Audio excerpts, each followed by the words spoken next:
Existem muitos livros sobre os puritanos, mas por que mais um, hein?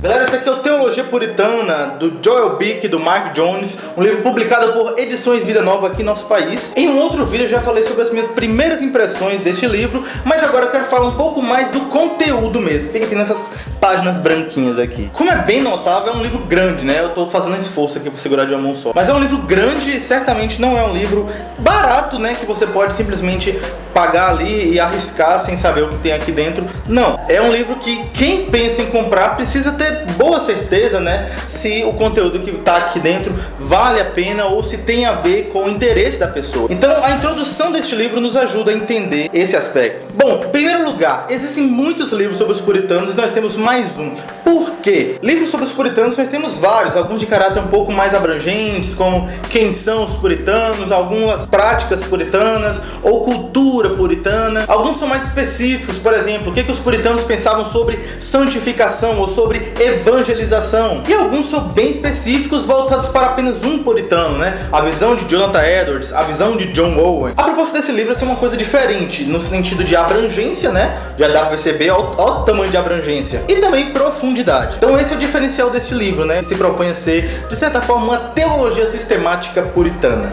Bom, se esse livro é uma teologia puritana, primeiro a gente precisa saber quem são os puritanos, né? Ou o que é puritanismo. Não é fácil definir puritanismo porque tem muitas visões diferentes e os puritanos não foram poucos e nem mesmo concordavam entre todas as coisas. Então existem alguns aspectos que são bem diversificados entre os puritanos, mas obviamente, né, existe uma unidade, senão não poderiam ser chamados puritanos. Nós encontramos uma definição, cadê? Na página 26, a definição adotada por este livro sobre puritanismo, e é assim, ó. É preciso entender o puritanismo como um movimento que procurou reformar de modo mais amplo e profundo a Igreja da Inglaterra em conformidade com a palavra de Deus. Então perceba que essa definição aqui, ela tem um caráter bem limitado em aspecto geográfico, histórico e de propósito também. Os puritanos então apresentados nesse livro encaixam-se nessa definição. Por causa disso, tem algumas pessoas que não vão se encaixar como puritanos. Não é puritano, por exemplo, o J.I. Packer. Eu não sei se você achava que ele era puritano, mas aqui ele não é. Nem Marshall Lloyd Jones, nem Charles Spurgeon, nem mesmo J.C. Riley e nem mesmo Jonathan Edwards se encaixa nesse perfil adotado por este livro. Então por aí já dá pra você ter uma ideia de qual o alcance dessa obra, ok? O livro então adota a posição do Tom Webster dos distintivos puritanos. O que caracterizava os puritanos? Um distintivo é a sua visão da escritura, adotando uma posição ortodoxa reformada. O segundo ponto é o aspecto de sistema teológico. Os puritanos eram bem dedicados em entender intelectualmente, né, as doutrinas e saber aprofundar e organizar. E o terceiro aspecto distintivo é o que mais ganha destaque entre os puritanos, que é o aspecto prático, o aspecto da aplicação das suas doutrinas na vida, no cotidiano, no lazer, na família, na igreja e tudo mais. Então nós vemos aqui o seguinte: os puritanos estavam comprometidos a examinar as escrituras, organizar e analisar suas descobertas e então aplicá-las a todas as áreas da vida.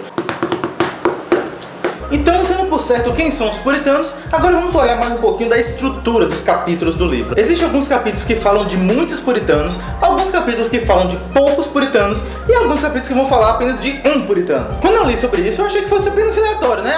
Tem capítulos diversos, abordam muitos ou poucos e tal, mas não, existe um motivo para isso. Ao falar de muitos puritanos, nós temos uma visão que é um pouco mais consensual entre os puritanos. Digamos assim, quase todo mundo concordava com aquilo. Quando poucos puritanos, nós vemos algumas semelhanças entre pensamentos, né, de alguns puritanos e algumas pequenas divergências também. E quando apenas um puritano, é porque esse se destacou por desenvolver aquela doutrina, mas sendo um representante da teologia puritana como um geral, ou então é apenas uma posição aceitável e um personagem que, digamos assim, não foi muito bem lembrado, mas merece um destaque pelo trabalho que ele desenvolveu. Algo interessante também nos capítulos é que os autores se preocupam em comparar, em alguns momentos, a teologia puritana com alguns teólogos europeus. Isso é bem interessante para saber quem concorda com quem, né, digamos assim. Outra coisa importante também é que, ainda que eles procurem certa abrangência, eles entendem também que há uma certa limitação. Por exemplo, ao abordar aqui a visão de Chernock sobre os atributos de Deus, que ele escreveu, tipo, pelo menos 2 barrotão de livro desse tamanho, né? Acho que os 2 juntos é maior do que esse sozinho. Obviamente não dá pra falar sobre tudo, então é apenas um arranhadinho na superfície. O desenvolvimento dos capítulos tem como fonte alguns livros secundários sobre os puritanos, ou seja, autores falando sobre a visão dos puritanos, mas eles deram prioridade às fontes primárias, ou seja, obras dos próprios puritanos. O objetivo é que você entenda realmente como os puritanos criam. É interessante também que os capítulos finais vão falar sobre teologia prática, mas isso não significa que teologia prática está restrito ao final. Na verdade, todo o livro, Doutrina para a Vida, aqui ó, tá escrito, todo o livro fala sobre isso, mas os autores entenderam que era necessário dar essa ênfase, né, finalizando o livro, até porque isso é bem típico dos puritanos. Nós temos aqui 60 capítulos. Alguns foram feitos exclusivamente para este livro, outros foram reeditados de outras obras, e os 2 autores, o Joel Bick e o Mark Jones, tiveram ajuda de alguns outros autores também, pelo menos uns 10, para ajudar nesses 60 capítulos. Então, ainda que temos aqui Joel Bick e Mark Jones como coautores, né, dessa grandiosa obra, algumas outras pessoas também são mencionadas aqui nos agradecimentos como contribuidores também. Os autores entendem que esse livro pode ser muito útil para eruditos, pessoas que estão mesmo interessadas no meio acadêmico, principalmente por causa das fontes primárias que são abordadas aqui. Além disso, pelo fato da abrangência da obra, né, por tratar sobre tantas doutrinas, né, diversas doutrinas da teologia cristã.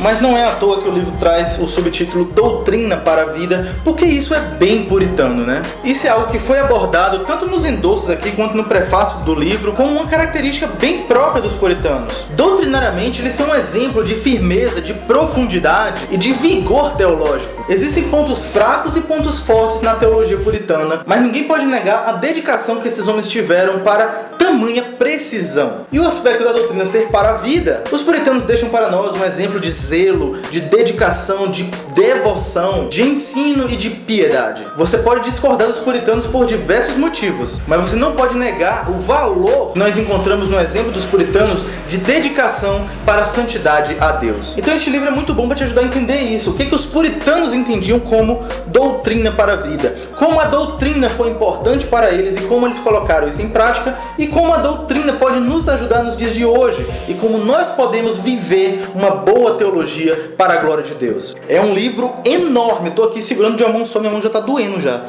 Mas é certo que tal labor é de grande proveito, tanto para o pastor quanto para o leigo, tanto para o acadêmico quanto para o crente simples que é dedicado às escrituras. Os autores querem que este livro, como dizem, né, seja como águas, que tanto elefantes possam nadar quanto crianças possam brincar. Mas é isso aí, gostou? Link na descrição, deixa seu gostei aí e se inscreva no canal para acompanhar os próximos vídeos. Tem um botãozinho aí embaixo, pode dar uma olhada, inscreva-se e clique no sininho também, porque o YouTube mudou um pouco aí o algoritmo, né? Se você não clicar no sininho, é capaz de você se inscrever e não saber de vídeos novos. Olha aí que coisa, clica no sininho e você vai ser notificado toda vez que o Jaolê postar alguma coisa aqui sobre livros, sobre tal, negócio. Então é isso aí, galera, esse é o Teologia Puritana, Doutrina para a Vida. Valeu!